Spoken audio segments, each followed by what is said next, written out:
Hey, everybody. Thank you so much for tuning in. This is going to be a special episode because, as you may know by now, I am currently attending New York Film Festival. So my schedule has been all over the place, and I haven't been able to schedule a recording time with Blake to talk about any of the new movies that came out recently, like The Creator or Dumb Money, movies like that, or even the new Wes Anderson stuff that came out on Netflix. So hope to sit down with him and talk about all those things and more in the upcoming week once the festival is over. But enjoys this episode. I think it's going to be something that you'll enjoy and something that we've been planning to do for some time now. So enjoy the episode.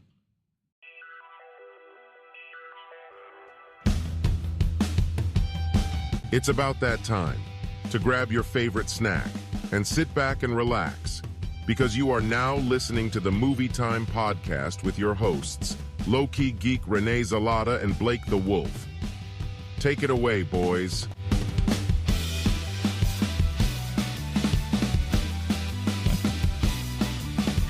Hey, what's up, everybody? Welcome back to another episode of Movie Time. We got a special episode for all of you here. We are, I guess, consider this as a test bed for a new segment we're planning to do a little bit more often.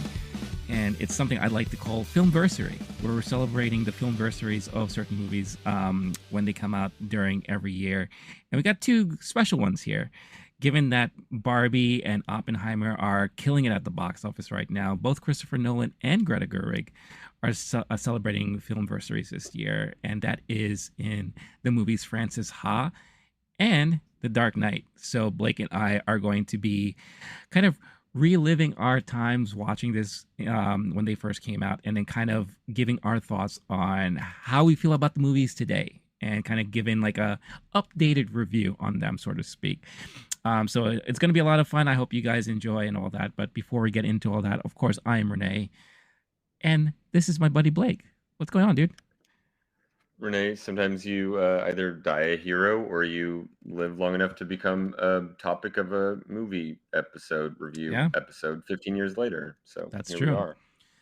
I'm excited to be talking about these two highly beloved movies that I saw on opening night, and these directors that are still these creators are still crushing it. Oh yeah. This is a very me episode, and I'm excited to get into it with you. Absolutely. Are you ready, bro? Oh yeah, I'm ready. I'm ready because I know that I'm looking at you from a distance, and I know you're my person. Like, this is why we do what we do. And this is why we share it with all of you, because there is that love and passion that we have when we talk about movies. And I'm sure there's going to be a lot of love and passion when we talk about these two movies. So again, before we dive into it, this is a Movie Time movie podcast. I guess movie review, movie podcast, a movie discussion podcast, where you got the movie bros, that's me and Blake, talking about movies every week. So obviously we would love it if you show your love and support, following, liking, subscribing, all that good stuff. And of course, if you want to show other ways of love and support, just check out the stuff that we have in the description of this episode, where we have affiliate links, but we also have a merchandise shop that was just recently opened, where you can buy some merch that features some of the stuff that we do here on the channel. And that's a great way to show your support and all that. And got more stuff coming up very soon, where you could probably get some benefits as far as memberships and all that are concerned. So when the time comes, I'll share more info about that. But now that that's all out of the way, let's dive into our first FILMversary, and that is Greta Gerwig's Frances Ha, who's celebrating its 10-year anniversary this year. Originally released back in May of 2013. And I've never seen this movie before, so I thought this was a great kind of experience to actually watch it for the very first time. And I can understand why this is such a Blake movie. We were talking before we started recording, and I was saying how I just saw Blake all over this movie. And in many different aspects, personality, kind of the way he views life, the way he lives life, all that stuff. And it's not saying anything bad. It's just, this is definitely speaking to a generation that is Blake's generation. I'm just so random and quirky, and I'm just not sure what I want to do with my life. Right. No, Phil, absolutely. and I have these ideas, and I ruined dinner parties. Yeah, Well, so I don't know this about movie that part, was but I can't. Yeah, I can't wait to get into the dinner party scene. Just my gosh, this movie was. Both of these were opening night movies for me. So I love that you right. hadn't seen Francis Ha before. It's one of those Yeah, that I would be like, you haven't seen that, you got to see that. I I know. mean, and so I'm excited to get into them. And looking back, it is aged differently as I have aged. Like a Sure. lot of these, Dark Knight is very different. But Francis Ha is kind of like a finding yourself 20 something, very much like I was describing someone as like kind of like the show Girls, a 20 something young woman trying to find herself in Brooklyn through misadventures and bad romances kind of Right. thing. And it's just like a type of genre type of film. These movies have existed for a while. So Hmm. those age differently as you get older. Whereas Dark Knight is a totally different ball game Right. completely. No, absolutely. Yeah. And before we get into like our thoughts on the movie and kind of our first experiences, cultural impact, and all that stuff like that, just some info on Francis Ha itself. I mean, it was directed by Noah Baumbach, and it's the first time that Noah and Greta actually collaborated as far as writers on a specific project. They were both the responsible for the screenplay here, which is again very timely given that 10 years later we are now experiencing another collaboration of theirs in the whole Barbie movie phenomenon. And it's kind of interesting to see how they have progressed since then. I mean, this was a very low budget independent movie. I believe the budget was only $3 million. It was one of those like IFC kind of specialty films that was kind of distributed by IFC and all that. It made, of course, obviously, the film festival circuit and all that, and that's pretty much how it became popular and have that cult following amongst like a lot of cinephiles and kind of the film fans and moviegoers of that generation at the time. And just a brief synopsis, it's a story that follows a New York woman who doesn't really have an apartment. She apprentices for a dance company, although she's not really a dancer, and throws herself headlong into her dreams. So it's definitely like one of those coming of age stories that take place with New York City as a major backdrop. And, you know, I'm a sucker for movies that take place in New York City and that kind of uses New York City as kind of It's another like its own movie character. character. Right. Yeah, in the Yeah. movie. Yeah. And it's interesting because we are following the progression of this character based off of where she's living and like where she's hopping from apartment to apartment, which is something that is very New York, very metropolitan, and just something very interesting. So, given that I haven't seen it for before, and I know this was something that you've seen before, I'd love to hear your take on it as far as what did you think of the movie with the first time you saw it? You know, kind of what significance it played culturally amongst your generation at that time, and obviously how you feel about it now and all that stuff like that.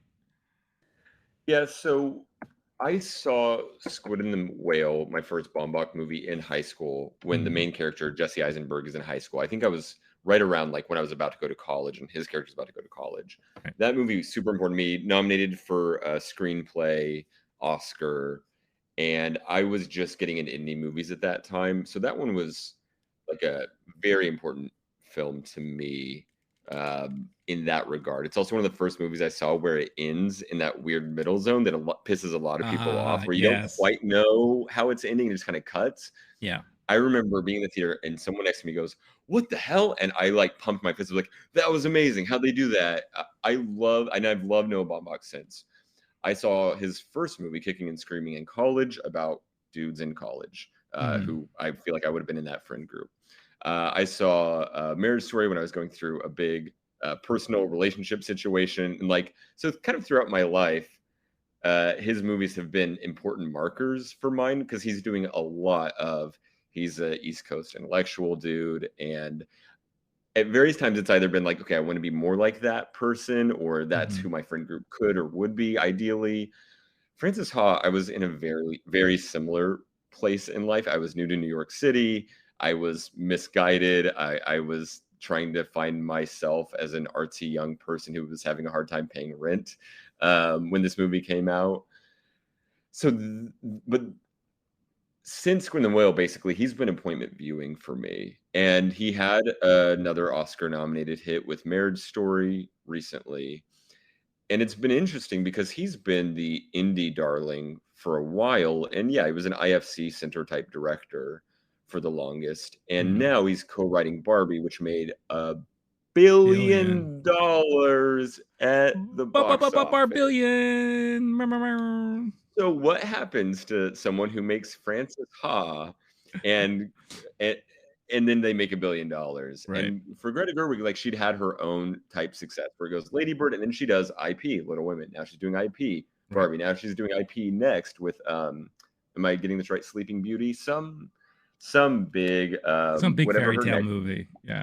Yeah, giant and big budget. And I'm so curious how that movie is. I can't even imagine where her career is going versus where his has been. Sure. And there's some moment where you're like, is this a Star is Born type situation? But I don't see that necessarily with them. I think they have this really, my assumption is, a lovely creative partnership. As far as Greta Gerwig goes, around the time Frances Ha is coming out, I'm getting into mumblecore movies. It's like this indie genre, niche genre of films, kind of like the show Girls, where Lena Dunham gets her start in/directing a mumblecore movie. Greta Gerwig is the ingenue of the mumblecore genre. So I was kind of familiar with her around this time through that genre. And it's like the Duplass brothers, who also have their own successes since then in a real way. But a lot of them are either, they kind of are like character actors in other movies, or the director might do something that gets attention, but maybe an Oscar nomination. But for the most part, those are their own little things. And then people grew out of that and got bigger budget projects or didn't.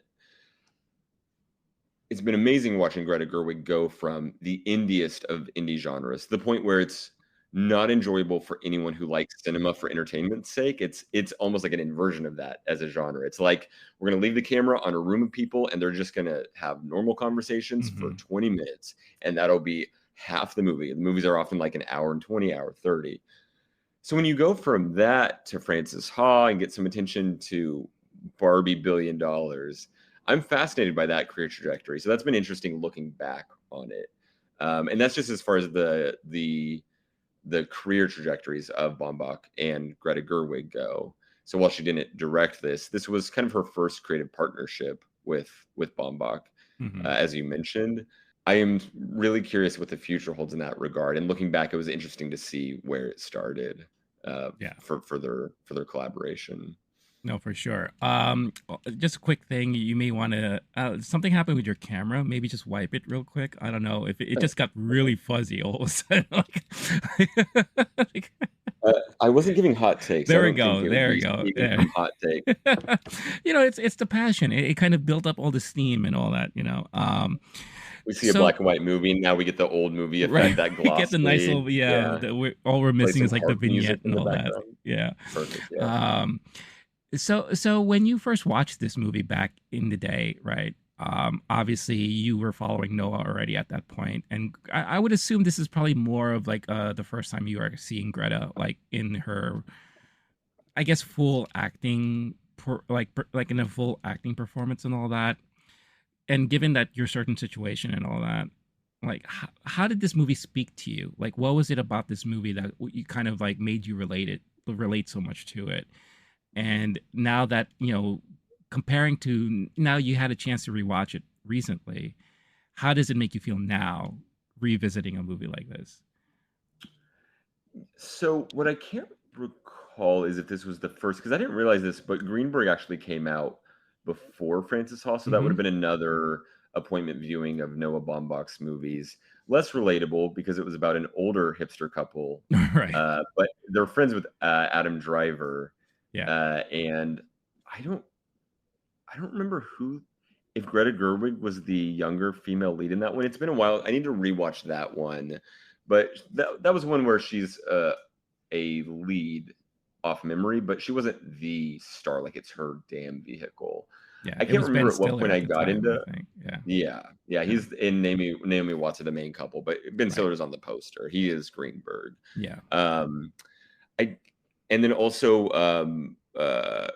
scandal noted, To Rome with Love had come out right before Frances Ha in a meaningful way, but not where she's, this could be a movie star person. And even with Frances Ha, you're not sure if this is an indie darling, like a Lena Dunham kind of person. Like, oh yeah, they can be in some types of things, but they're not going to be an actual star of Hollywood, right?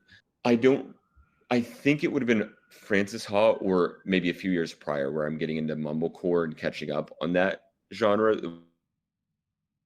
which is kind of like just half a genre of me. And that were movies that are hard to find, especially back then. Like now, a lot of them are available on Tubi and streamers, but back then it was like that weird, awkward place between Blockbuster and Redbox and Netflix. And if it's not on there and it didn't have as many movies, then like you might just not.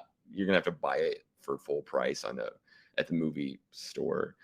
So, but have caught up on that genre over time. Was aware of it enough. All I know is that it was mainly because this is we're doing a retrospective. The memory's a little fuzzy now, 10 years on, but it was mainly Noah Baumbach. I recognized Greta Gerwig. I was excited for it. I'd seen a trailer, going on opening night type of movie, and absolutely loving it, feeling seen and understood, and that aspirational. This is a cool young person in New York City, and yeah, I'm sure I like rolled my eyes at her, like, oh my god, she's so quirky. That's embarrassing, but it's in the like. there's plenty of movie characters throughout history that are this way, but I think of it. Holden Caulfield as a type of example, a young person who, when I was young and read about him, I was like, oh, he gets it. He's like me. We're all both maladjusted to society. And then you're older and you've kind of matured some, and you look and be like, this guy's kind of an asshole. He's very centered. He's not adjusted to society. Right. And that makes me think of him as someone I wouldn't want to date. I might have them at a dinner party. They might be in my friend's circle, maybe, because they're interesting and a character. But I would not want to be roommates with this person because they can't pay rent. They're not reliable in that way. And having gone through enough life experiences, I'd like to think that I'm out of my Frances Ha era. And watching this, I was like, okay, she's quirky and endearing and adorable and kind of miserable. When someone asks her what she does, she's like, well, it's hard to say. They go, oh, because your job's complicated. She's like, no, because I don't really do it. Right. You're like, what do you mean? Like, well, I have the thing I do. I don't do that thing. Right. She wants to be a dancer, and she's kind of a dancer, but can't keep her dancing job and can't even do her part-time gigs, can't show up on time, is a messy roommate. It literally leaves out the casserole dish for 3 days, but also is just a messy person in general. So now that I've met those folks and I'm kind of out of my messy 20s, I'm going, yeah, I don't want to have to rely on that person. And I've known enough people, and I'm sure in some way I'm kind of judging myself in that, like, oh yeah, I got through that in some way. Yeah. But when I was younger, it was like, oh, I felt understood. And yeah, this is a cool person. They're a movie character, and I'm a movie character, and I feel reflected in this movie. So when I'm messy, it's okay. It's validated in that way. Yeah. And in some ways, it also, a movie like that might have helped me see, okay, I am rolling my eyes, and other people are thinking this person kind of sucks. So maybe I shouldn't do what she is doing at dinner parties, and maybe I should like pick up on social cues a little bit better, and things like that. Right. I think my generation in some ways will always have some Frances Ha in us. Yeah. And at some point we'll be the older people who are just kind of self-centered, miserable. Their stories at parties aren't as good as other people's stories at parties generation. It still felt relevant, like, to my era and to that genre. Like, we still take our younger selves with us, which is another fun thing in these retrospectives. I go, okay, those things are still within me, but I've also changed, and we're doing a compare and contrast now and then. That was nice to see, though, this time. It was a little cringy at parts because this is someone I used to relate to more, and I'm going like, that was me. And I'm even having little moments like, that time I did that thing at the party that was like that. Oh no, oh Frances. But it was overall like it was a more rewarding experience that way than, I don't know. I'm going to throw it back to you. What was it like for you watching this movie as someone who was not in their Frances Ha era at all? You're someone who's a go-getter who gets things done, has been a professional, young professional, and now has like just been a professional long enough. Right. You've known some people like that, like who maybe were in that era, that generation. What was it like watching this movie for you? It was very interesting, and I have to say that it made me at least understand more of that generation at the time, and how I can see that generation from that time and how they've progressed since. And many of them have matured and have gotten out of that, but there are some who have not, which is kind of the problem that Frances has in this movie, where a lot of the people around her, her best friend included, that she is madly in love with, they have like that bond, that kismet that they have. You think they're in love? Well, love, but not in the like in the sexual sense. It's in love platonic, it's like soulmate. They were meant to be together no matter what.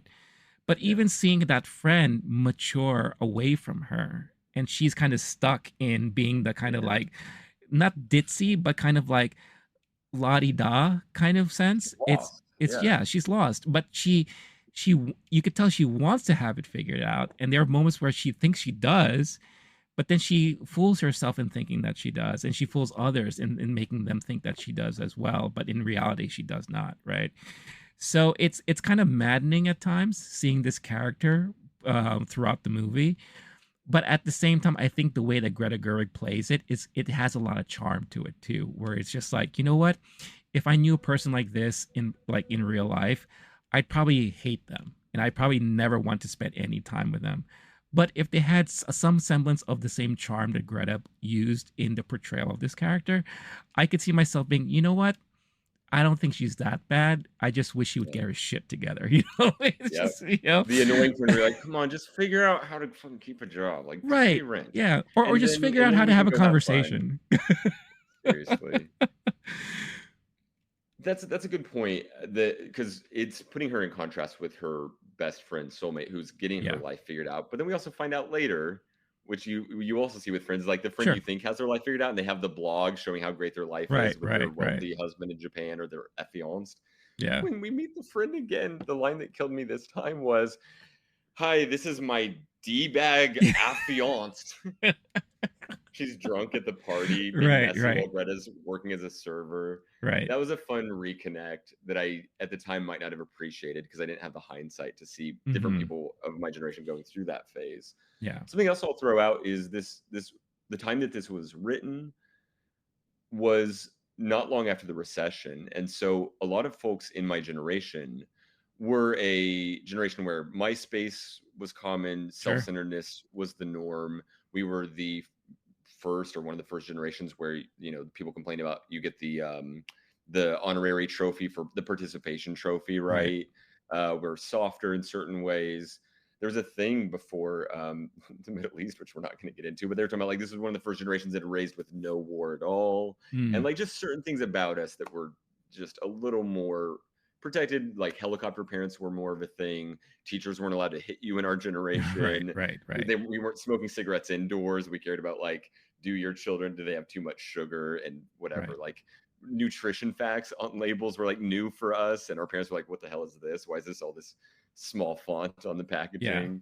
It's just like, it's a totally different era. But one of the things also is, once you're going from that to college and then getting out of college and the recession is hitting, it makes sense how a lot of these folks became like more, at least in the Brooklyn way, like the Bernie lefty, more revolutionary, more like you can't trust the system, mad at George Bush, but also just like lost and not knowing where their place is in society. Because prior it was like, okay, I'm going to get 2 jobs out of high school while I'm going to college, and college isn't too expensive. And just a lot of things just kind of getting worse and easier at the same time. So especially that Frances Ha's character would have, a lot of folks had a hard time getting employed, myself included, at that age, in being new to New York City, and feeling of being lost, but also without much clarity on what their position, occupationally, and their position in life in general was supposed to be, learning a lot of the lessons the hard way, and not having developed much character the hard way either. That, and then I think the only thing I'll kind of throw in here is that it's been a nice thing about Greta Gerwig's career, which she's done her own thing separately since, but seeing her do Lady Bird, that was another one of those movies where Lady Bird's like a Frances Ha character. And the fact that I didn't even realize when I'd seen it back in the day necessarily that Greta Gerwig co-wrote it. I was probably just going more for Noah Baumbach and excited to see Greta Gerwig star in it. I'm sure I was impressed when I saw the credits. I don't really recall, but like, oh wow, she starred in and co-wrote.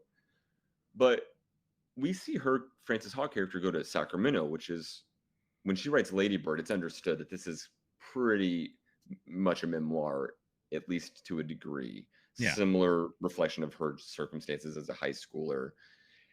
Lady Bird basically becomes Frances Ha, right? Like that same character becomes the Frances Ha character. They're both from Sacramento, which I'll also throw in. I added this to my list of Christmas movies on Letterboxd because she had a little Christmas party in Sacramento, and because there was that like 2-minute scene at a Christmas party. It's officially a Christmas movie now. It goes on my Letterboxd list for well, she was Christmas helping movies that are... yeah, she was even like helping her mom take down the decorations as they're transitioning from the holidays to the new year and everything, which again, fun fact, that was really her mom and dad who played the mom and dad of Frances in that movie, which is like fantastic, and I thought that was awesome to see. And when I think it was it Tracy Letts and Laurie Metcalf were playing her parents, and even one got a nomination, if not a win, for Frances Ha. I can't remember. But also, just to correct you real quick too, Lady Bird was directed by Greta. It wasn't a Noah Baumbach film. That was a Greta Gerwig film that she also wrote. Yes. Yeah. I may have gotten my wording twisted, but so I guess what I'm saying is Noah Baumbach directs Frances Ha, Greta Gerwig co-writes that one. Lady Bird is directed by Greta Gerwig and written by Greta Gerwig. Right. So it's just that she's writing both of these characters, and it's obviously informing it when Frances Ha goes back to Greta's hometown of Sacramento.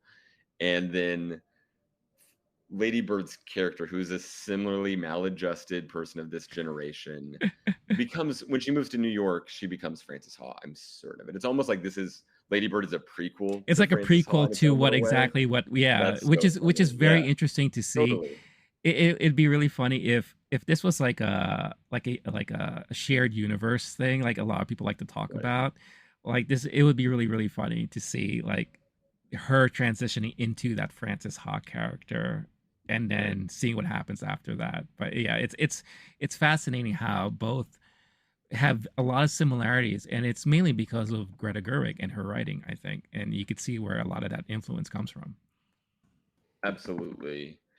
And the last thing I'll say about like that Greta Gerwig generation, it's been really nice to have a young creator who is just within a few years of my age range and feeling understood by those movies. So when they are showing Frances Ha's generation, which we're talking about, in high school in Lady Bird, when she's showing that and writing that character, they're playing the same songs that they were playing at my high school dances, at those parties, and some of the same references.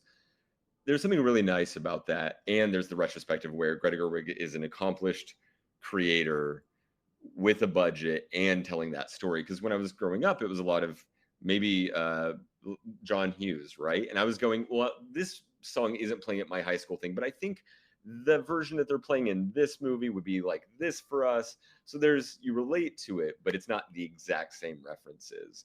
Whereas here it's like, oh, right, I remember seeing the movie that she saw, or having the conversations that she was having, hearing that song that she's hearing in real life. But this has been a type of movie, or a genre of movie. So did you think about, and there's so much more about Frances Ha we could talk about or get into, but did you think about your own relationship to those types of movies when you were younger? And have you gone back and watched some of those now that you're older, which I don't even know what those would be? Yeah, no. You. I mean, absolutely. I mean, I think the fact that you brought up John Hughes, that was the main thing I thought about when I was watching this movie, because as I was watching this movie, again, all throughout, all I kept thinking about was you, because this is definitely your generation. And, you know, you have a lot of same kind of thoughts and personality aspects that are featured in a movie like this. And I feel like in a lot of people within your generation, I've seen that. I've seen a lot of that. And I put myself in that moment where if I was your age at that time when this movie came out, the impact that this would have culturally to this generation feels like the same type of impact a movie, let's say, like The Breakfast Club had for me. You know, The Breakfast Club had a very nice way of categorizing a lot of the kind of stereotypical um, childhood tropes that I experienced growing up. You know, you had your geeks, your jocks, your, you know, the ones who thought that they were like queen of the ball, and then you had your stoners and your those you don't think are going to amount to anything, and you're putting them all in a room together and forcing them to kind of understand one another. And that's kind of like that generation for me at the time. And then later on in life, when I started, you know, formalizing my own way of thinking, trying to figure out really who I am, that's when I got hit with voices like Kevin Smith, you know, and this was like a very Clerksy type of movie. I thought Francis Ha was, even though I do feel like Noah was going more for like that French cinema kind of like feel to it, but still it felt like Clerks to me. And, you know, Clerks spoke to a certain generation too at that time. And that also impacted me watching that at the right time when that movie came out.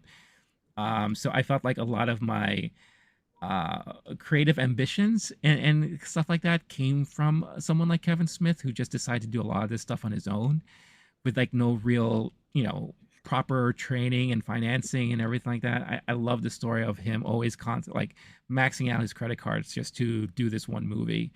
And it became like a huge indie hit and like this big cultural phenomenon at the time.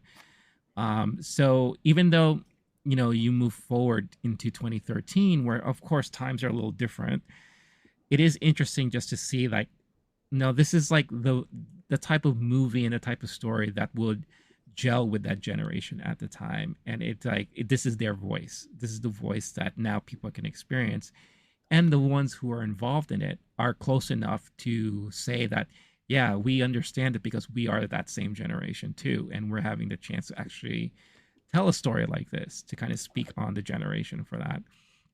Now moving forward, seeing that type of collaboration between Noah and Greta again now in 2023 with a movie like Barbie, you can still see a lot of those same influences that Greta has with her past writing and directing from before.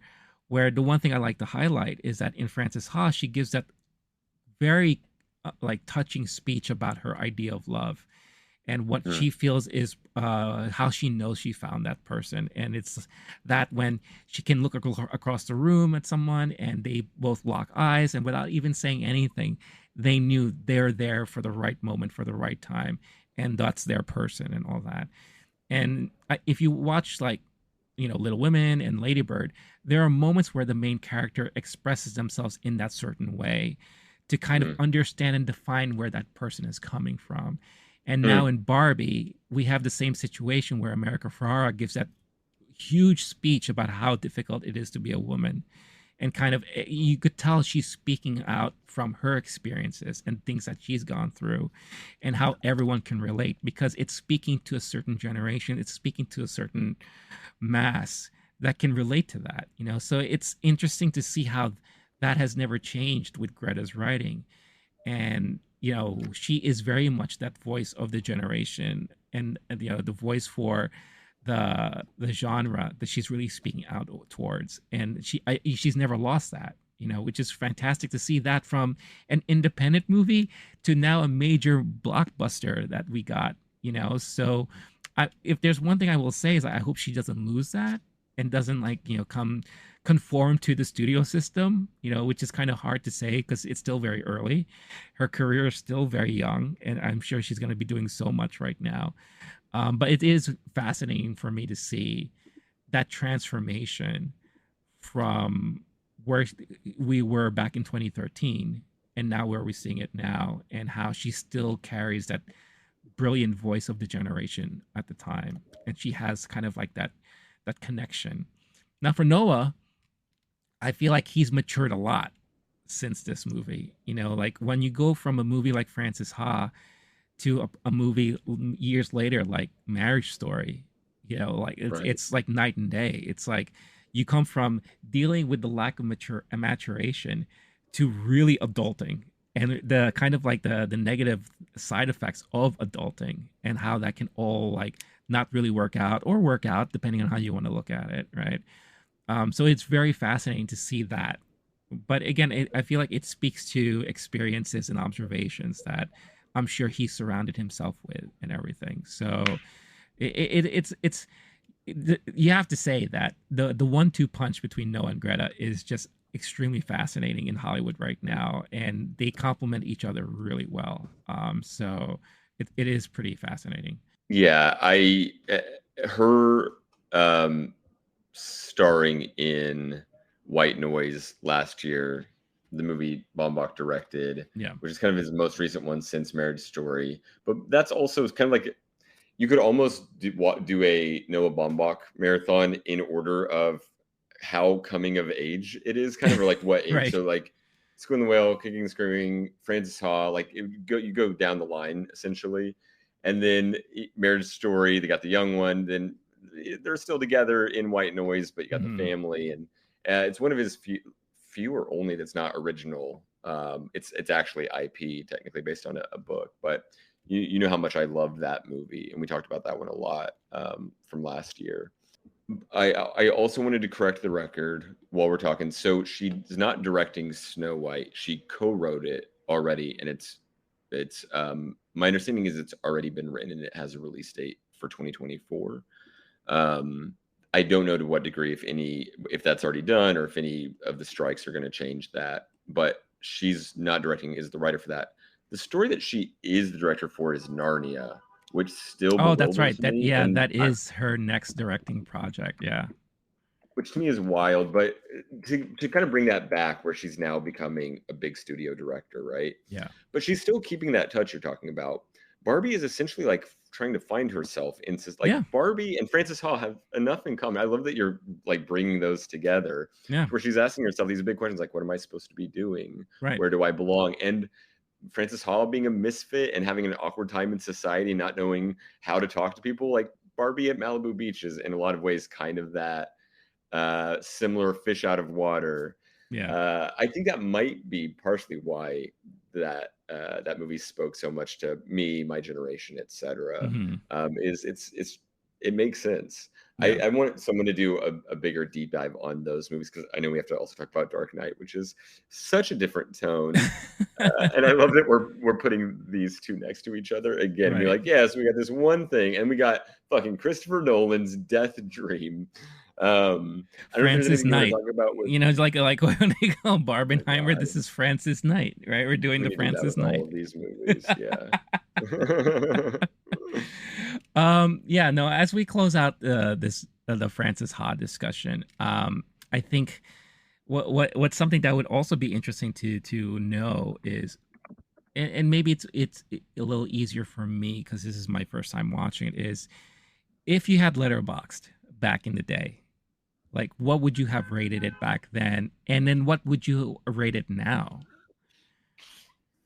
Interesting question, because it's one of those that's so personal, it's hard to be objective. But of course, back in the day, out of 5 stars, I probably would have given it 500, and now I'd probably give it like 4 to 4.5. But I'm going to be a harsher critic now because I've loved it for so long, and there's not really a way for it to get better. Yeah. Other than maybe sometimes it'll happen with a movie, you misjudge it, whatever.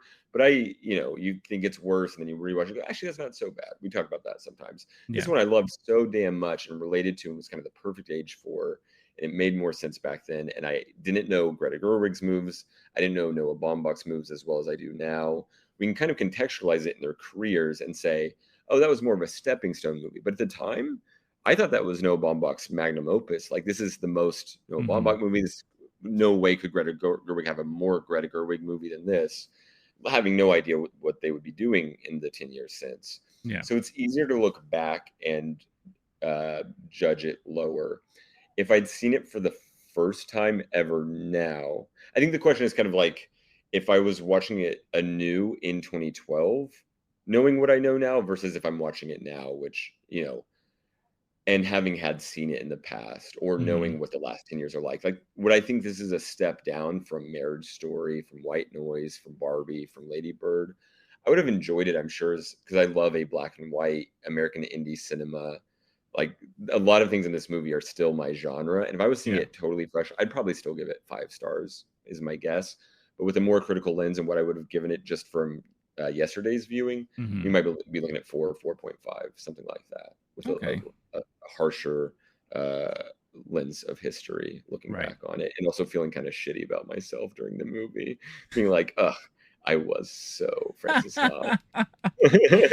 Yeah, no, it's still very interesting to see this movie now, and like knowing what I know, especially of like, and I keep saying this, like knowing what I know of that generation, because you know, in work, in career, you know, I've dealt with working with that generation, so I had to deal with a lot of their personalities and a lot of the way they think, the way they view life, and all that. And I feel like maybe if I saw this movie before, it would make me understand it a little bit more. Not that I didn't really understand them now. It's just now I kind of it paints a better picture for me as to where these people are coming from. You know, I'm gonna ask you to just hone a little bit on that. When you say understand it, it's not explaining it necessarily, because it's not doing like the backstory and where they came from. You get a little bit of that.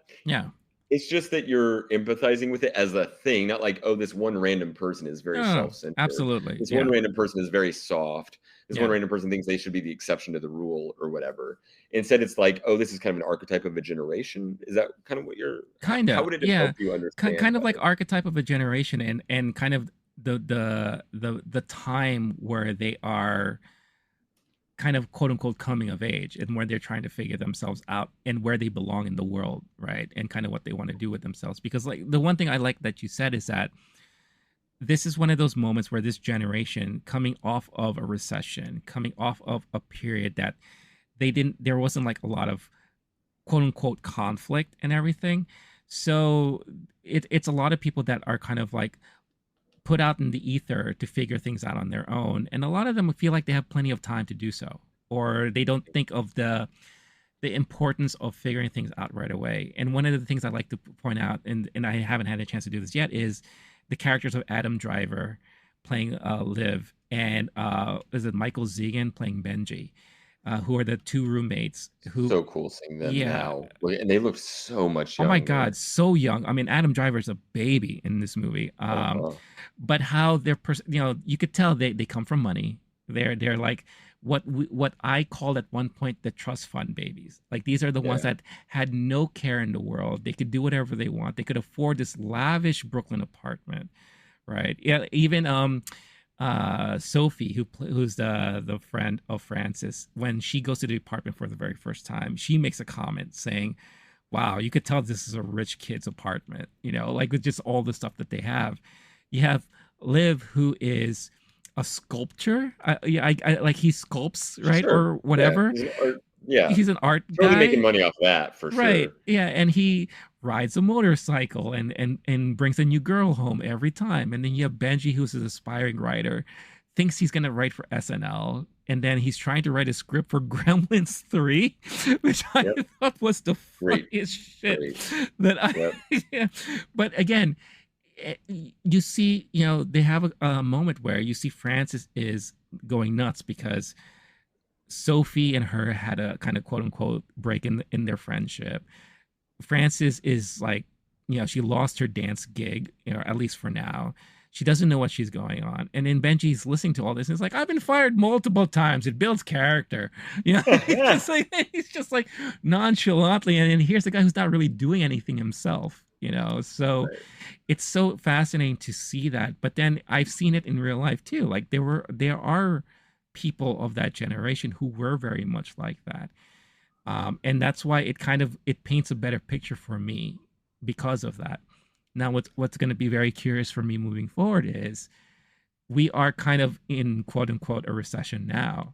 What's going to be like the generation that's going to come out of this current recession that we're in now, you know, and how the different dynamics are going to be compared to 2013 to 2024 and on, you know, like that, you know, because I'm sure we're going to be talking about in 10 years from now, there's going to be movies of this new person coming out who probably co-wrote it with somebody else. and said, this is the voice of our current generation now. What's that going to look like? You know, is it going to be a lot of AI stuff? Is it going to be a lot of technology stuff? A lot of reliance on other things? You know, who knows? Um, but I think being able to see this now and looking back at that time, it really, it painted a better picture for me as to a lot of the people that I knew, the people I worked with, a lot of colleagues I had and all that. And for me, as far as my Letterboxd rating would be for a movie like this now, I'd probably give it a 4. I give it a 4. You know, again, I think the writing was well done, the directing was well done, and I, like I said, even though Frances is not a character that I would like as a person, Greta's portrayal was charming enough that I kind of gave it a little pass, you know. And if anything, like we said before, I was just rooting for her to like get her shit together. I'm like, come on, like I just want you to do good, you know, just hone it in, focus, you know, like you got it. You're so close. You know, yeah, so close. Yeah. Any last words on Frances? The only thing I would add is if you want more of this, a lot of folks are doing the retrospective on Greta Gerwig and not counting her first directed movie, which wasn't Lady Bird. It's Nights and Weekends. It's a mumblecore movie. It is co-directed and co-written by Greta Gerwig and Joe Swanberg. And I think of, he's basically just considered, the Wikipedia says, a major figure in the mumblecore film movement. The Duplass brothers also, but this dude is like mumblecore to a T. So if you can just watch that movie, say you're caught up on Greta Gerwig's filmography, say you understand the mumblecore genre better. I personally love it. One of the Duplass brothers is actually in the movie, so that's another, like, you just get mumblecore condensed. I would fully recommend that. We could make a long list of other movies, other Noah Baumbach movies. For him, I would say Kicking and Screaming is a similar. It's these young college people who are too smart for their own good and totally misguided and totally lost. And it's essentially like a 90s version of Francis Hawes' first movie, 1995. I love that movie. I saw that one before I saw Francis Hawes, probably the second Noah Baumbach movie I watched. When I remember getting that one mailed to me from Netflix before Netflix was a streaming service, and watching that when I was around the age of those characters. So if you're into Francis Ha, or if you want to just get into these filmographies a little more, these are earlier movies that I would recommend that hit similar notes in their own way, or are an important part of their to use the French word of someone who might put a trip to Paris on a credit card every now and then. Let's move on and never talk about Francis Ha again, because I need some time to process. The next movie will be Blake Whoa. Blake Whoa. Sorry, I just find it I'm hilarious. so excited to talk about the actual next movie, which is named after you, The Dork Knight. Boom, yes, got him roasted. Yes, yes. Hey, no, I'm not Ryan Reynolds, but I'm sure a lot of you are very familiar with the Mint Mobile ads that he puts out there, whether it's on TV, YouTube, social media, or what have you. And I'm sure a lot of you are very, wondering and very skeptical that, how good is Mint Mobile? Is it really worth all the hype and all the, huge discounts every month and all the promotions and stuff like that? Well, I was very much like you. And late last year, I decided to take the plunge and try it out myself, because I was honestly tired of paying so much money every month on my cell phone bill.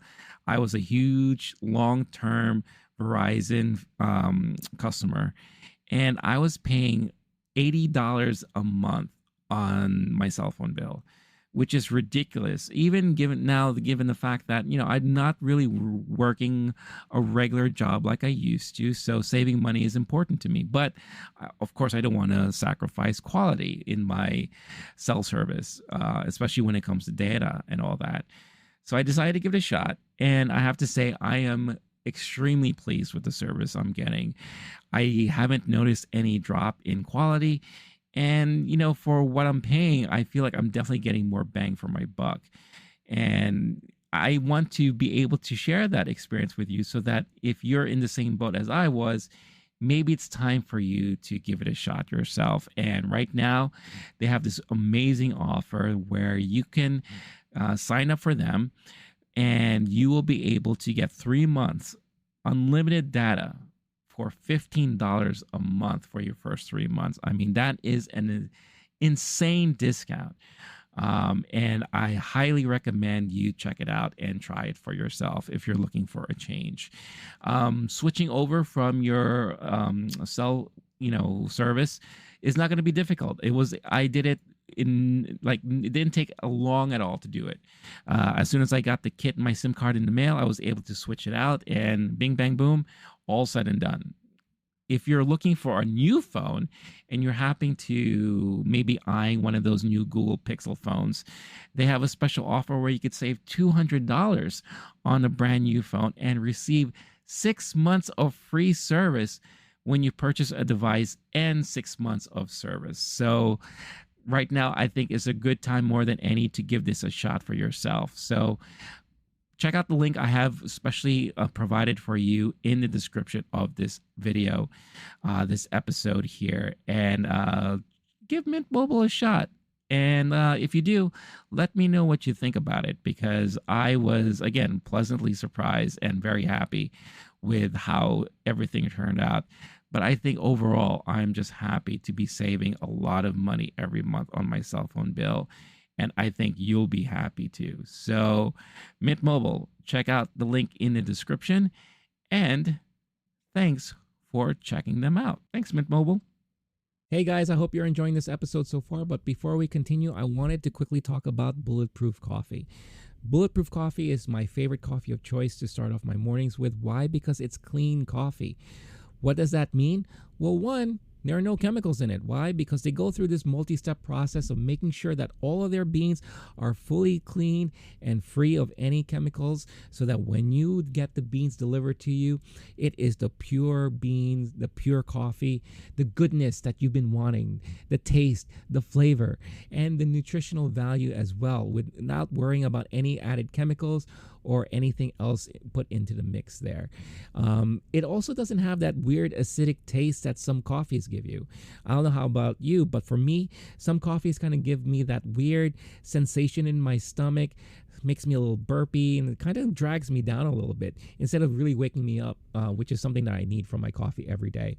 Bulletproof also offers a lot of keto-friendly snacks and supplements, anything that you need to kind of add to your everyday nutritional needs, add to your diet, and pretty much transforms the way you feel every day. So for a limited time, if you use this code that you see on the screen right now, LOWKEYGEEK, all caps, one word, you can get 15% off your order. So what is it better than that, right?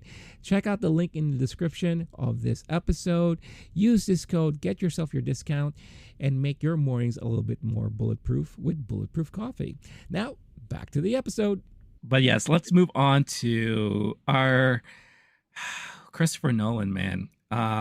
So I must confess, ever since Oppenheimer, I've been going through his library recently. I just been like, you doing okay?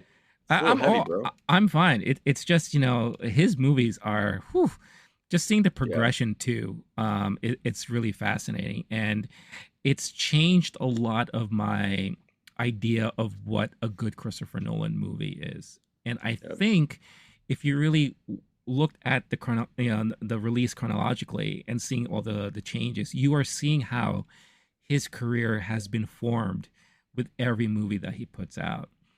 And it still baffles my mind that this guy did a trilogy on a superhero.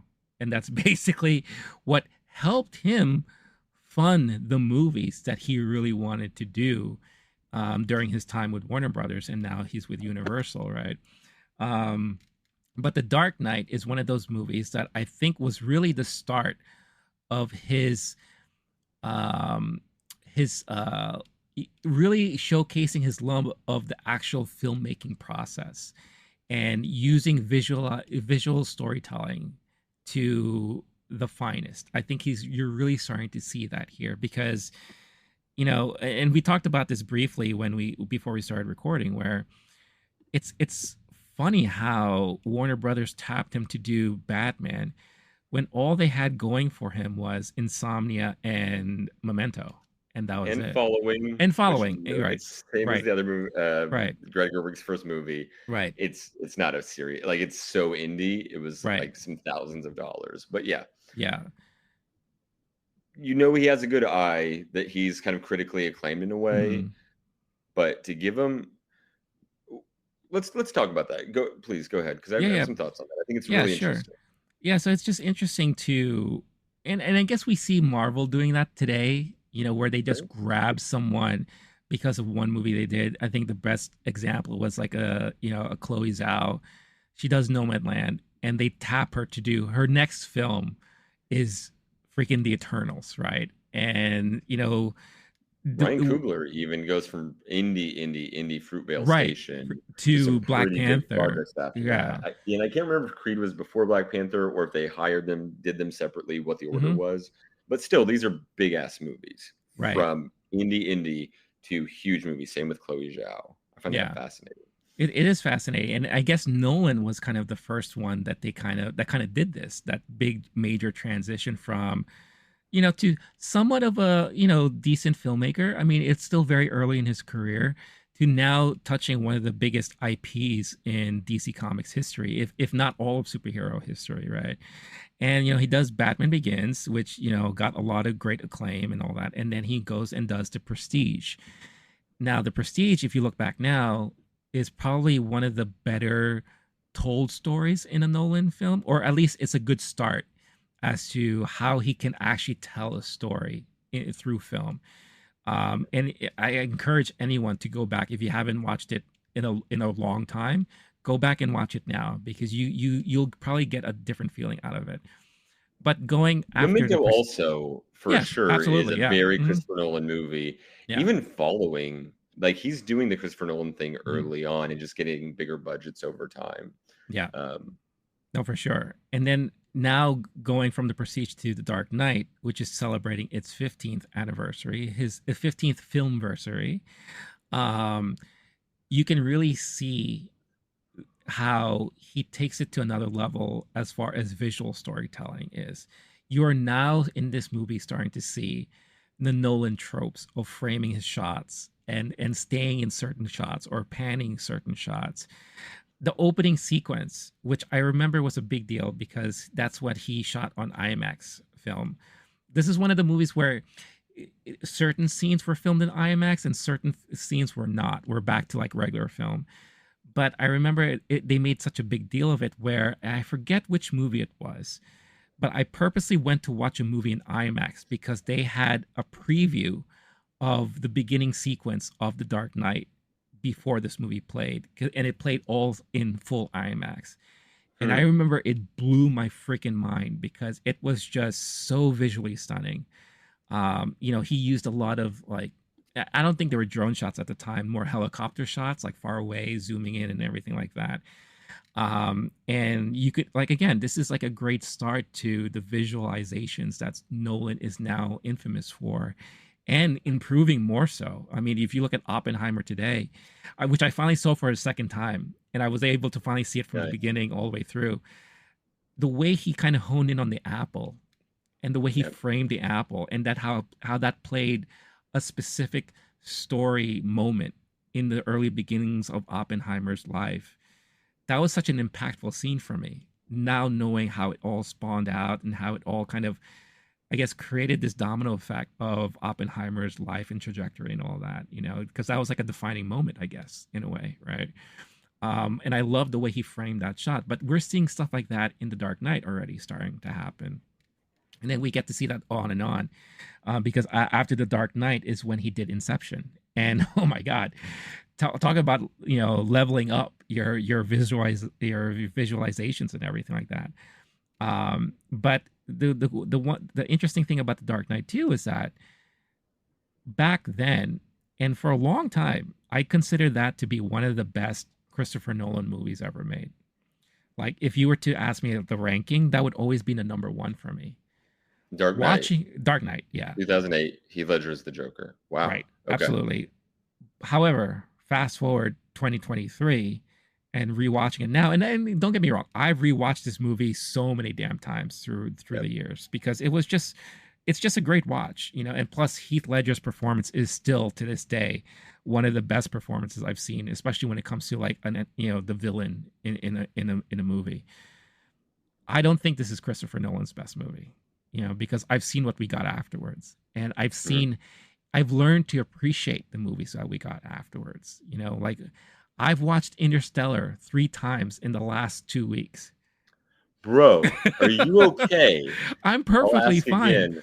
Yeah, I'm perfectly fine. But wow. I realize I did that when it came out in theaters, and it was honestly like I was like, I need to stop watching this movie because my reality is slipping.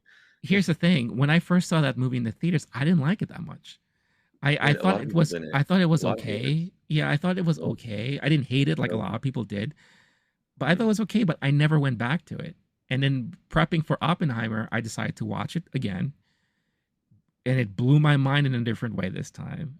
And then now after watching Oppenheimer, I've watched it 3 more times in the last 2 weeks because there's just so much in it that is so peak Christopher Nolan, or it's so Christopher Nolan, you know, the visualizations, the storytelling, the philosophy behind the story that he's portraying. The soundtrack is I think, in my opinion, the best soundtracks in any of his movies that he's put out there. Like Hans Zimmer's soundtrack for that is fantastic. But it's so fascinating to see now where I put The Dark Knight amongst his library of film. Now, I'm not saying it. So if ballpark, I would probably say maybe 4th or 5th now in the pantheon of Nolan. Yeah. But yeah, like I said, for the longest time, it was number 1 for me. But then again, watching it now with, I guess, a more critical eye too, as I'm getting older.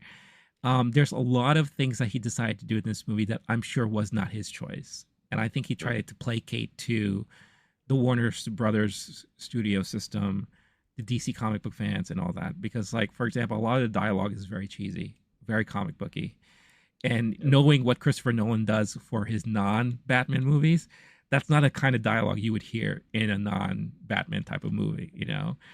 And another thing that I also figured out is that Christopher Nolan is not good with action scenes. He's really not. And especially when it comes to like fighting scenes. And if you paid attention in this movie, he uses a lot of the moving camera to kind of disguise the fact that he's not really good at that type of choreography.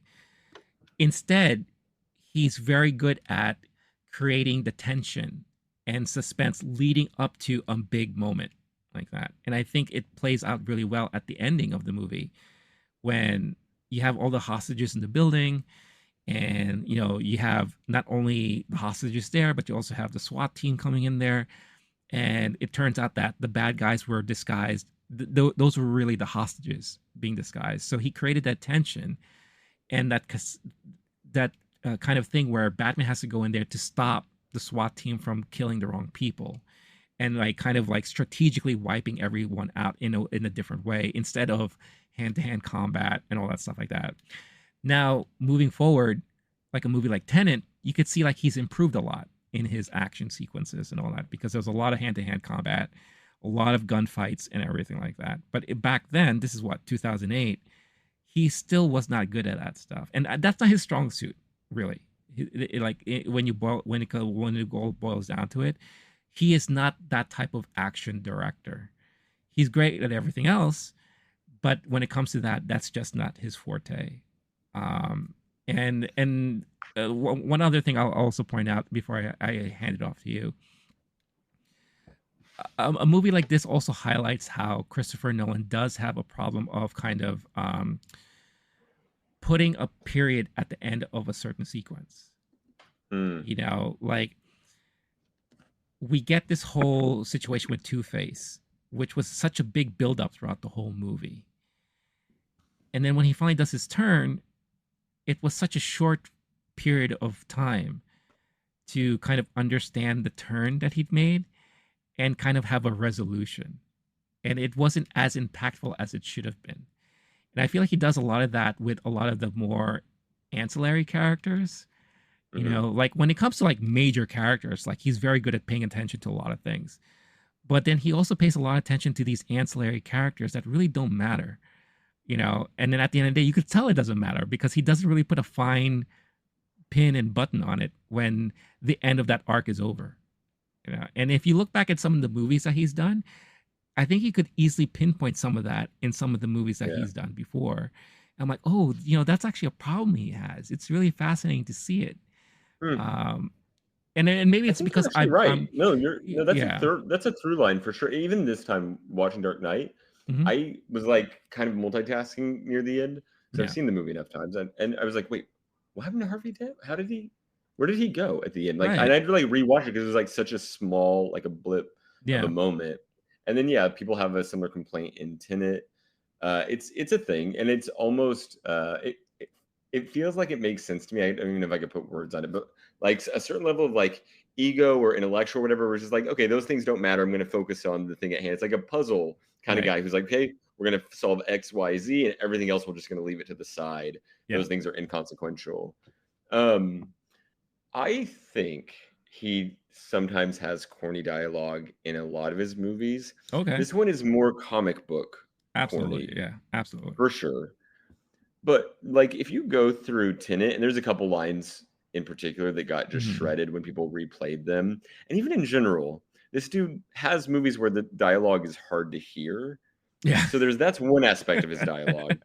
Another one is like, I was rewatching a clip that someone shared online of Tenet. I was like, this dialogue kind of sucks. I want to go back on, let me finish that point. With Dark Knight and the dialogue, I think he's leaning into the comic bookness of it. Oh, and absolutely. Maybe he's doing, you want me to do that? Fine, I'll go even more ridiculous with it.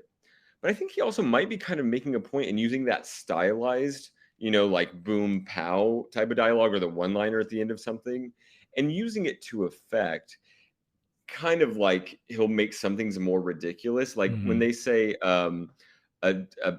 a time pincer movement, whatever the line is from Tenet, right? From Tenet, right, it's like, right, yeah. What is it, like a temporal pincer movement? Something like that. They go, a temporal pincer movement. They go, yeah, a temporal pincer movement. And he knows it's absurd. Yeah. He's kind of leaning into it. And in real time in the audience on opening night, people go, hell yeah, this is ridiculous. Let's go, baby. Yeah. I think similar things are happening in real time back in the day in the audience, and that it might just hit funnier and weirder when you're watching at home alone by yourself. You can be a little more critical and not caught up in the moment and the spectacle of his movies that he's good at. Yeah. So I remember when I watched Dark Knight the first time, when Harvey Dent is cross-examining a guy on the witness stand, and the witness, it's early in the movie. I think it's the first time we see Harvey Dent's character. The guy's giving him a hard time and then is going to shoot Harvey Dent. And instead, Harvey Dent grabs the gun and punches the guy. Yeah. Is this like, hell yeah, I'm an American hero. Woo! And the whole courtroom applauds for him. It's campy. It's kind of ridiculous. And he's doing like, yeah, this is how bad society is, that this is our hero and we're totally fine with him just punching a dude on the witness stand. And yeah, we need to be even harder on criminals. And there's some political messaging there. Yeah. But I think he's also in a way making fun of that by making it campy and kind of ridiculous and saying, it's one of those, it's similar to, on the other end, the Joker, where a lot of people thought, and we get this later on with Thanos, you thought that was a hero. They were actually making fun of that guy, right? And a lot of people, that same Francis Ha generation, I'm sure Francis Ha went to a Halloween party where there's just 8 dudes dressed as the Joker, because I know I sure as hell did, and it was obnoxious. And yeah, maybe they're not actually going to become terrorists, but they are going to be like, some men just want to watch the world burn, and the Joker gets me. Right. And I remember having actual conversations with people about Thanos, like, but he has a good point about resources, and I was like, no, right. This dude's a piece of shit, and they are trying to let you know that, and you missed that. I'm so sorry. Yeah. I think that he's trying to signal how ridiculous these characters are by making their dialogue and their sounds and their costumes sillier, and we're okay with the voice being so low that it's a comic book caricature. And Harvey Dent's, America hell yeah, bald eagle vibes, being like, yeah, but it's not actually a good thing, everyone. We need to examine that a little more. If we think that he's always loving his characters' decisions and the lines that they say, I don't think that that's a fair read of Christopher Nolan as a director. And he might be more skeptical when he's making the Batman movies and being like, there's something a little more cynical about the process. And he's letting the studio give input. And he's going, yeah, FK, you'll give me another 10 million on Interstellar if I put that as the ending? Sure, no problem. You can kill whoever you want. I don't care. I want to do that person. Maybe there's some skepticism on his end, but or cynicism on his end, but also maybe he's actually kind of making a point by bringing out those elements of it, which is something that comic books are pretty good at, is simplifying something and then thus making those things through like starkening them, making them louder and clear. This is good versus evil, but also just like, this is what's at stake and this is the person's emotion, and how similar, like, anime, like by simplifying something, you can actually bring out the core elements of it even more. I think that's kind of what's happening, and that he's not actually doing a sucky job. He's doing a good job at either camp or simplifying something and he knows that it's corny. That's my vibe, at least, with it. And that if it comes across that way, like, I think that was intentional. I don't know that to be true, and I do think he's smoother with it over time. But I wouldn't be shocked if I don't think he's making fun of and mocking the genre that he's working in necessarily. I think he's doing a best faith effort to bring out what that genre is good at. It's also helpful to keep in mind that in 2008, wait, that can't be right. What? This is 08? Yeah. Yeah, let's see. Now putting that together with the history of Marvel. 2008, which is the first year that a Marvel studio film came out. So that was the year Iron Man came out. I knew those facts, but that's hard for me to like, because we'd had some Spider-Mans and people were like, oh man, here's another big superhero movie at that time, not having any idea how it would get, knowing that those were the glory days of just the sparse, like great superhero movies. Yeah. But that's pretty amazing. A lot of these things hadn't become tropes yet. And how you introduce the bad guy, and when the bad guy turns and how his face looks funny and he turns to the camera. We're also going to be more critical about some of those things. If I recall, when we get the, oh, it's Two-Face moment, which you're enough of a comic book guy, I'm guessing you knew who Harvey Dent would become early on. Okay. When you're in 2008 and you have the non-comic book nerds who are like excited about this movie because of the Heath Ledger story, he had just passed away. Yeah. There was the shooting at this movie. I don't think that was Bane. I think there was the theater shooting in, I'm going to off memory say Aurora, Colorado. It was during the theatrical. I think it was during the theatrical run of this movie, because the person did come up dressed up as the Joker. Sorry, it was Dark Knight Rises. Oh, so was it Rises? I was also trying to figure out like how would that dude have known about Joe anyway. Nonetheless, like this movie was very hyped. Yeah. And so you get a lot of casuals going to a comic book movie. I'm sure they went to Spider-Man, and this might be their second comic book movie ever. I think people were like, oh my God, I've heard of Two-Face. I remember him from the cartoon growing up. Right. That's him when he turns the camera. It's easier to be more skeptical or critical when you're at home watching it alone, and there's been 15 years and 8 million comic book movies repeating a lot of these same things. Right. So I'm curious if you had seen it for the first time without that history and in a theater, if you would maybe be a little more favorable towards it and still think like, oh, this is his greatest movie ever. Yeah. But I agree, watching it, I had a few of the same thoughts of, this is kind of corny at times. And this action scene isn't hitting the way it did in 08 in the movie theater. And knowing, our action movies with superhero, like the budgets are bigger and more ridiculous and they're doing way more. It was kind of almost nice to see a real effects. You still use some special effects, right? But, or CGI, but some real effects superhero movie making. That was kind of lovely, where it wasn't just a CGI soaked sky and nothing felt or looked real, which they're pretty good at it, but there's a lot of times I'm going like, well, I know this isn't real. This guy is never that color. Right. The whole movie's worth. This felt pretty. The realism of Dark Knight I actually appreciated even more in hindsight, but some things definitely felt like they didn't age as well. Yeah, no, definitely. And again, I think it just goes to the testament of Nolan as a filmmaker. You know, he's always said he, as much as possible, he wants to do as little CGI in his movies, you know, whenever possible. Now, of course, when you have someone who has half a face missing, that's not something that's going to be easily done practically. So that is one of the few exceptions to the rule. But then seeing like the hospital blow up, I knew that was real. Like I remember that was a big, you know, kind of like how Oppenheimer's big thing was he recreated this nuclear blast that, you know, tried to mimic the test. He got this big building and blew it up to make that hospital blow up effect and everything. And that's one thing that you have to give him a lot of credit on, is that he always tries to do things as practically as possible. And for a superhero film, you know, that is a rarity.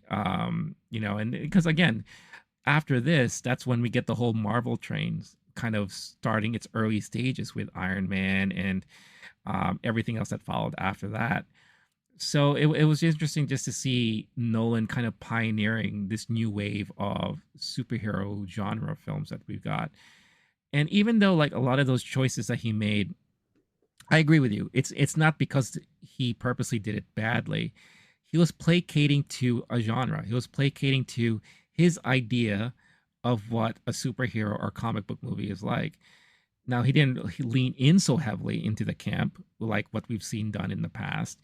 He still had his own touch and his own kind of like a pulse around it. So we see a lot of Christopher Nolan in the movie.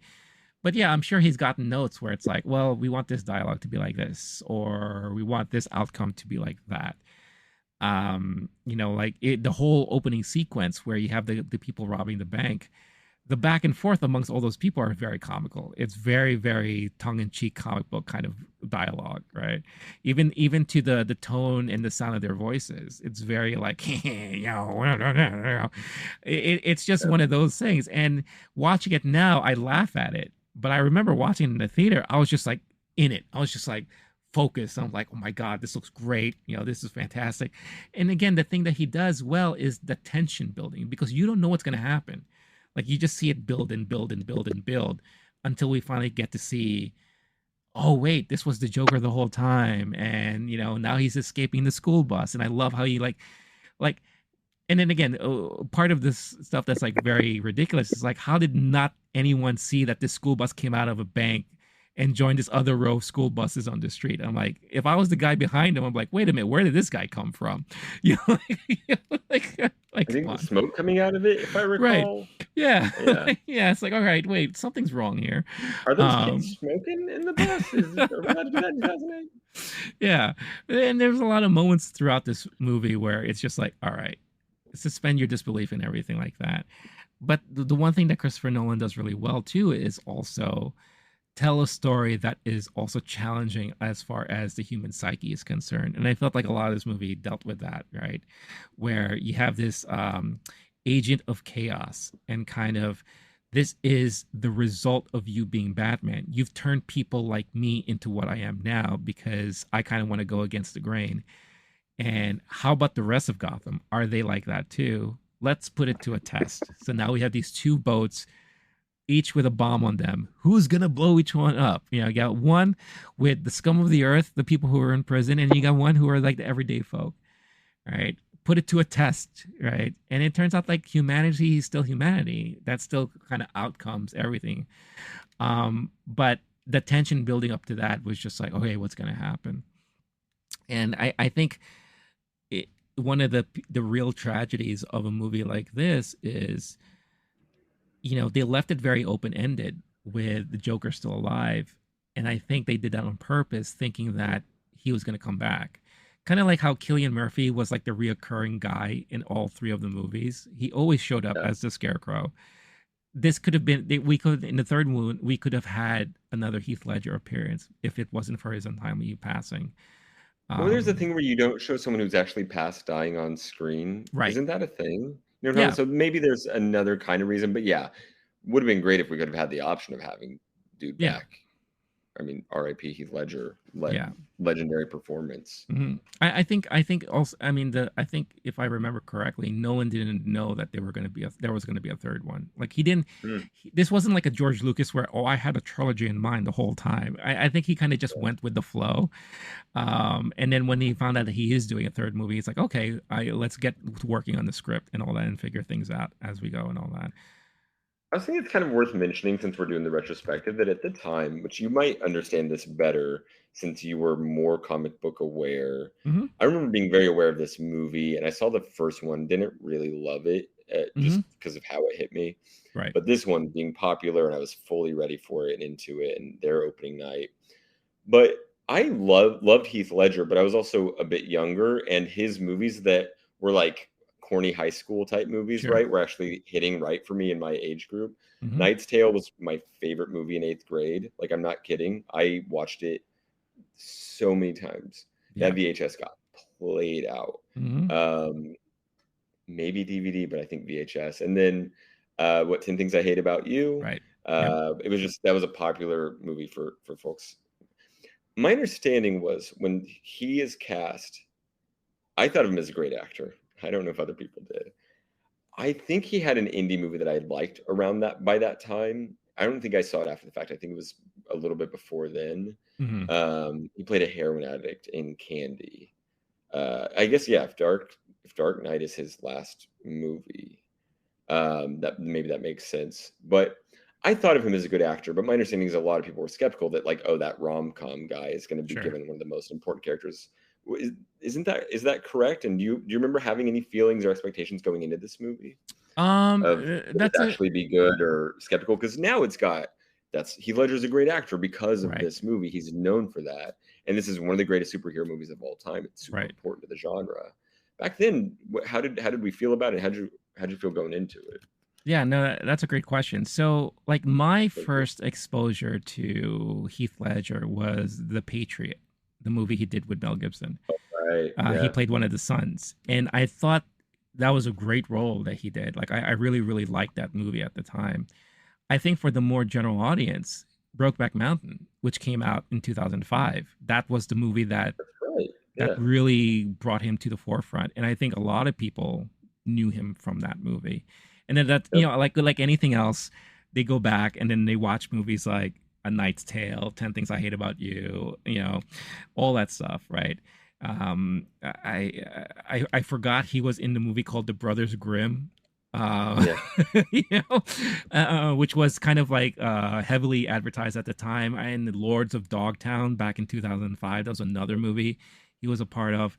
But I think for most general audiences, if it wasn't for Brokeback Mountain, they would have gone into this movie thinking, oh, I don't know who this guy is, and then I feel like a lot of the people who went to this movie was to see it because of his passing. It was one of those, well, let's see his last role, or let's see what made this movie so big that it drove him nuts or drove him to a point where he couldn't take it, or whatever the case is. But for myself, I mean, I already knew him as an actor. I mean, I remember watching 10 Things I Hate About You, Knight's Tale, The Patriot. I liked him. I didn't know he would. I remember a friend of mine asking me if I think he would be a great Joker, and I said I don't think so, because he didn't display that maniacal craziness in any of his roles before. I mean, he's always been kind of like the heartthrob, the kind of like, the nice guy, the sweet guy and all that stuff like that. Or, the typical teenager or college guy who's like, has this thing about girls and whatever the case is, or like that. I didn't expect him to be able to pull off a role like this at all. Because to contextualize the Joker, which is its own history, we're talking Jack Nicholson. We're talking, I was going to say Jim Carrey. That's Riddler, right? But like, even then, now we have Barry Keoghan doing the one scene in the most recent The Batman. But I can't remember who else, if anyone, because again, I wasn't a comic book guy before this movie. Yeah. I think of Jack Nicholson as the Joker as corny. Partially that's Tim Burton and the costuming and that it wasn't like an intense movie the way that these are. But Jack Nicholson is good at playing unhinged, right? This is the dude from The Shining. Yeah. I don't think of him as actually unhinged the way this Joker is. But was the fear kind of that Heath Ledger wouldn't even be able to act crazy or silly crazy, and that he would just kind of be like walking up like a cutie? He's like, "Hey, I'm the Joker. I don't know what you're doing over here. Like, what's up, you want baby? to come sit next to me, maybe?" Yeah. Want to know the story behind this smile? Who's your archetype of the Joker? Is it Nicholson, or I mean before this? So before this, no, Nicholson did a great job at playing a Joker because it was more like that campy Joker, like kind of a Joker from a different era, just like I grew up watching a lot of the TV Batman, the Adam West Batman. So Cesar Romero was like the Joker, but he was like a very campy Joker, and Jack Nicholson was a great homage to that type of Joker. Now, knowing what I saw from Batman Begins and understanding the tone that we're getting for this Batman now, the portrayal of the Joker I wanted to see from Heath Ledger, or at least I was hoping or expecting, was what I remember in the comic books, which was this crazy, unhinged, will do whatever it takes to make a point and to kind of like poke at Batman, kind of like, I dare you, this is what I'm going to do. And, like in the comic books, he killed Robin in a very brutal way. He paralyzed Barbara Gordon, who's the daughter of Jim Gordon, by shooting her in the back. Like he was a guy who just did whatever he felt like he needed to do to prove a point. Agent of chaos kind of thing like that. And that's what I was hoping we were going to get. But knowing that Heath Ledger was attached, I wasn't sure that we were going to get that. Seeing the movie, I was like, holy shit, we got that and then some. And I think to this day, we've gotten the Jared Leto Joker, which I thought was kind of ridiculous. And then we got the Joaquin Phoenix one, which was actually pretty good, but different.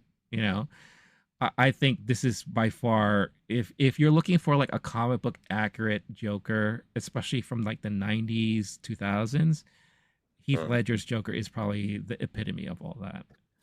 He and Joaquin have something similar, which I think that Barry Keoghan will or would also. Yeah. Which I don't even know if we talked about. Is that a one-off, or will we ever see that Barry Keoghan movie? Do you happen to know? Don't know. Because those are like properly unhinged, like without the silliness. Yeah. I think the other ones are also unhinged, but they're silly. Like that's why I was thinking of Jim Carrey. Like it's a very similar kind of vibe, just like over the top, ridiculous, a bit campy. These dudes are like, are you okay, bro? Right. Like, right. Yeah. We know what can happen when you play the Joker in that type of way. Yeah. Like someone needs to check on Joaquin kind of vibe. It's a two different types of it. And I think this one, in a way, set up. I know that there's examples of it before, but there was a long history of the villain being silly in Bond movies, comic book movies, etc. This is like, we want someone who freaks us out in a way, like more of like a horror movie. Right. Like, I'm not okay watching and thinking about this guy. Right. And he's not okay playing him, like that level of intensity. And so we see a lot more of that after this movie, maybe coincidentally, but maybe Heath Ledger's performance is so powerful that you end up getting more performances from like, okay, who's the best, deepest character actor, great actor who can play, who really gives you the willies with the level of commitment they bring to a villainous character, who humanizes them and actually doesn't just do like, oh, what's the silly, ridiculous laugh, but like, how do they make that laugh really a crazy person's laugh? Yeah. I think that's part of the legacy of this performance since the movie came out. No, for sure. And I think the great thing that epitomized that was when he first walked into the conference room of all the gang members and all the gangster teams, right? And he's just walking, ha, ha, ha, ha, and then he does that like, you want to see a magic trick, and he does a whole pencil thing, and then that's what we saw, the brutality that this guy had, and everything. Another thing that add to the campiness of this movie too is those characters. You know, you had the Eric Roberts character, which was very like, again, campy gangster mafia kind of guy. You had the Michael Jai White, who is again also very campy portrayal of gangster, you know, and you have that guy who always plays like the Russian dude, you know, it's like also very campy. So it's just so funny seeing all of these people together in this movie, you know, doing what they're doing. And yeah, it just goes back to the whole thing where I just really do think Nolan was placating to, this is a movie. This is the kind of tone that we have to have. But I'm also trying to class it up by adding my film stylings to a lot of it, you know. And I think a lot of it had to do with a lot of the visualizations and the storytelling. There's a lot of philosophical moments in the story, you know, and kind of, you know, morality too, when they did the whole thing about the sonar and tapping into all the cell phones and how the morality behind that all. And it's like like Batman had to do the one thing that he shouldn't have done just to get this one guy, you know, or else, you know, it's like do or die, right? And he knows it's wrong, but he has to stoop to that level. And once he does that, he knows there's no turning back. And that's why it becomes more of, well, I was once the person I was supposed to be. Now I am not. But I'm hoping that I will become at least something later on for when the moment calls for it, you know, kind of thing. And they go back and forth on that messaging too. You're kind of like the Dark Knight, the White Knight, all that, the back and forth behind all that. And now the movie ends with him on the run, you know, figuring things out and kind of leaving a legacy behind and all that, you know, which is very, very fascinating in its own right. But yeah, it's, again, a lot of great things to say about this movie. I definitely see it differently now, 15 years later, than I did back then. I still do think it is one of the top superhero movies made. You know, I think bar none, like quality wise, story wise, acting wise, it's still like top 5, if not top 3, I think, in my opinion. But as far as Christopher Nolan movies, there's so many things that has like far surpassed it, and for very good reasons too. But that's not saying that this is not like a terrible movie either. You know, there are a lot of more terrible movies in other directors' careers and all that you could say like, hey, what were they thinking when they did this? So yeah, very fascinating stuff. Do you have anything else you wanted to add along with this? Let's do the whole thing. Like, again, we both watched this when it came out and we're rewatch it now. What would be our Letterboxd ratings back then versus to now? 5 and 5 probably. I think now I'm going to be more critical, right? I'm going to look for things. It's not the same sound system because I'm not watching it at theater, sadly. And I have 15 years of superhero movies and Christopher Nolan movies to compare it to. Yeah. I want to say, if we're going to try to put it in a vacuum for now, 5 stars for sure. If you're going to include all the things that would contextualize it and be like, oh, out of a scale of 0 to Interstellar, not a 5.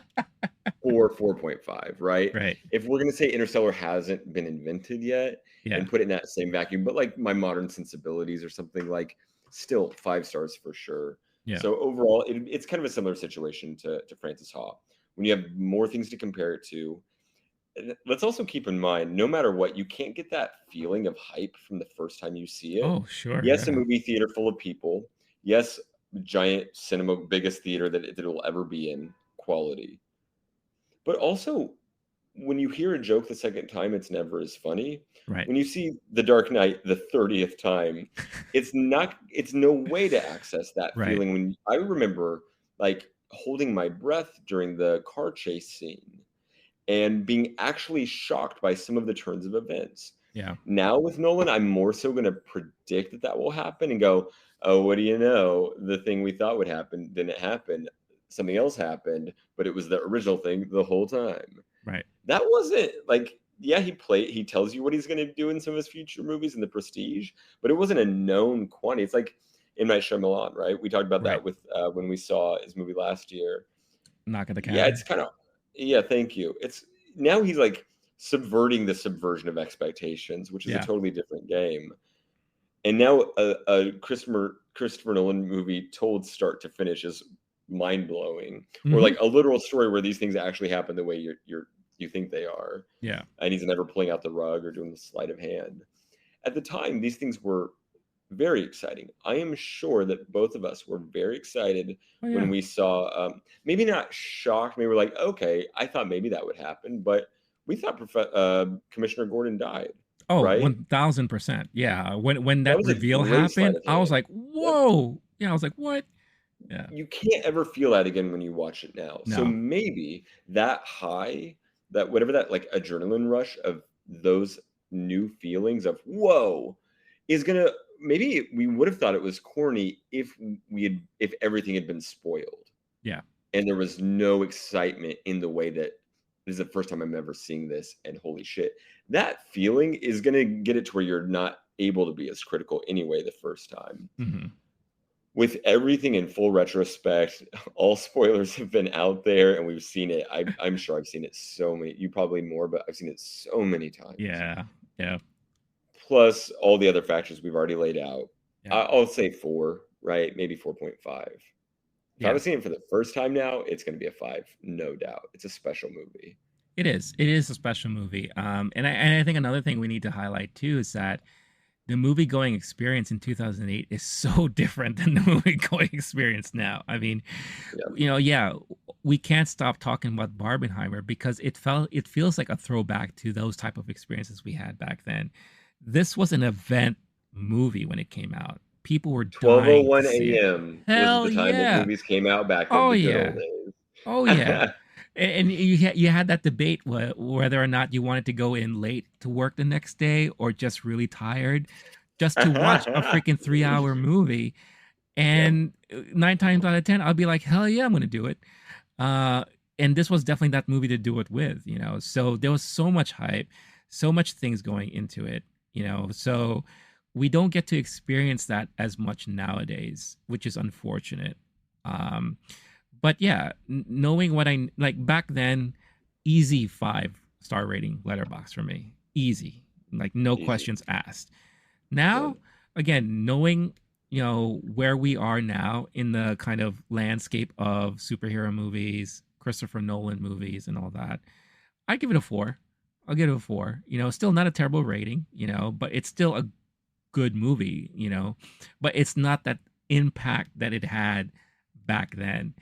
And another interesting thing to think about too is that if this movie came out while we were like in 10 years of Marvel, this movie would have had a different feeling for me, I think, and possibly for you too, where that kind of turn of events during the car chase, we probably would have been like, oh, he ain't dead. Like there's no way Commissioner Gordon is dead now. Like, come on, like he's gonna show up somehow and this and that. Shame. Right? And it sucks. We now know who does and doesn't die. Right? Kind of. Yeah. And there's also just the fatigue in general, which affects even us now. There was a while we couldn't get enough of all the superhero movies. Now there's enough fatigue. Like, here we go again. They did the thing again. They did the joke again. Okay. Yeah. Even if you still enjoy it and respect it and love it, it's still not going to hit as good as it did in 2008 at all. Yeah. I mean, I just weary-eyed at 2:15 a.m. Oh, it's like, oh my god! I know, it's so true. Straight, and now my mind's getting blown. Yeah, it's so true. Like I remember back then when I saw this movie at midnight showing, I wanted to watch it again immediately afterwards. I'm like, let's go see this again because this is freaking awesome. And again, 30 plus watchings afterwards, 15 years later, I'm like, okay, it's a good movie. But yeah, with what we're getting now, I just freaking watched Secret Invasion on Disney Plus, which is the latest Marvel series.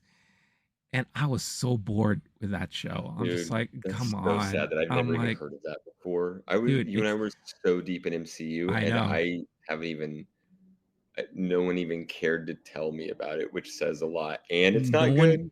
No one cared to talk about it. That's how bad it was. And it's just like, and it's like the return of Nick Fury. Everyone loves Nick Fury and all that. Wait, what? I would have been so hyped. I would have watched it. Oh yeah. Dude, it's not good. It's not good. That sucks. What's even worse is that the budget they spent on this show is slightly higher than the budget of Barbie and Oppenheimer combined. And yet, look how well Barbie and Oppenheimer has done compared to a show like Secret Invasion. So it kind of tells you the current state of things right now, and it's pretty sad. It's pretty sad. Yes, I do. But it's nice to look back and relive moments like The Dark Knight and with the other movie like Frances Ha and all that. So I enjoyed this. I think this is like, it's nice that we get to go back into these filmversaries of these like very momentous movies in culture at the time, and just for us as movie lovers and cinephiles and all that. So we'll close out this episode with saying, if there's any movie you would like for us to revisit and go through, anniversary or not, definitely let us know in the comments. Let us know. Reach out, suggest either through Instagram, Twitter. You could find us under the Low Key Geek banner there, through social media, or if you're on YouTube, comment in the comment section on your podcast platforms. You can leave a comment. We won't be able to reply to it, but we will see it. Just make sure you leave a comment. And again, don't forget, I know some of these things a lot of people aren't aware of. If it asks you, or if you see that there's an option to leave a rating and you enjoyed what you've been listening to, leave a rating. It helps spread the word and helps spread the podcast to other people, like-minded people like ourselves, who may be interested in joining us on these journeys and all that. We have around 26 followers on Spotify, but we only have 3 ratings on Spotify. So let's improve on that. Let's increase those rating numbers. We would greatly appreciate it. And thank you again always for all your support. But as we close out this week's episode of Movie Time, Blake, where can people find you online? Go to Letterboxd, where you can find me by my name, last name Wolf. Where you will see, I'm not going to change my score of these movies from when I saw them at 5 stars when I put them in Letterboxd years later. Not at all. They're still great movies. You can also see where I added Frances Ha to my Christmas movies list, because it is totally a Christmas movie. Hell yeah. Very nice. And again, as for me, yes, I am also on Letterboxd too. I'm debating whether or not to add these to my Letterboxd, because I feel like I like to, and hear me out. I like to only add new movies that came out that I'm logging. I don't like to usually add things I'm rewatching or older movies that I'm watching for the first time. I don't know. I'm debating. Maybe I'm an idiot. Maybe I'm thinking too much into it. Maybe I'll do that, because I feel like it skews my numbers as far as new movies that I watch throughout the year. You know what I mean? I'm thinking of it more of a data sense than anything else. But I don't know. Maybe I'll change my mind. But you could find out if I do, if you follow me there on Letterboxd under the Low Key Geek. And of course, Instagram, Twitter, or I'm sorry, X. X gonna give it to you. Gonna give it to you up your ass. I'll exit. You can exit us on X or Threads. I don't know if anyone's threading the needles anymore or threading it up. I don't know. There's just find us here. And also wherever Rene needs you to go, just go there. Also, like, I think I'm done with social media, dude. I can't even keep up with this shit. I don't blame you. If you have the tolerance to deal with those websites, definitely follow us. Yeah. Because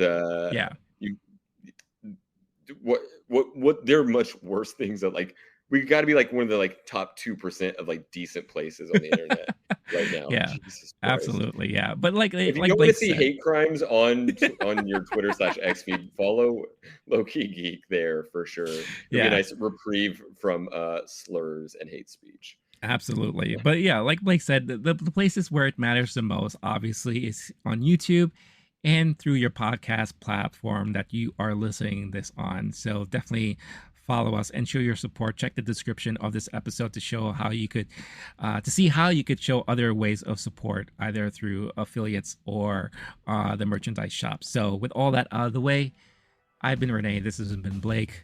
This has been Movie Time. Thank you for watching. We'll see you in the next one. Stay cool, stay classy, stay safe. Peace out, y'all. Bye-bye.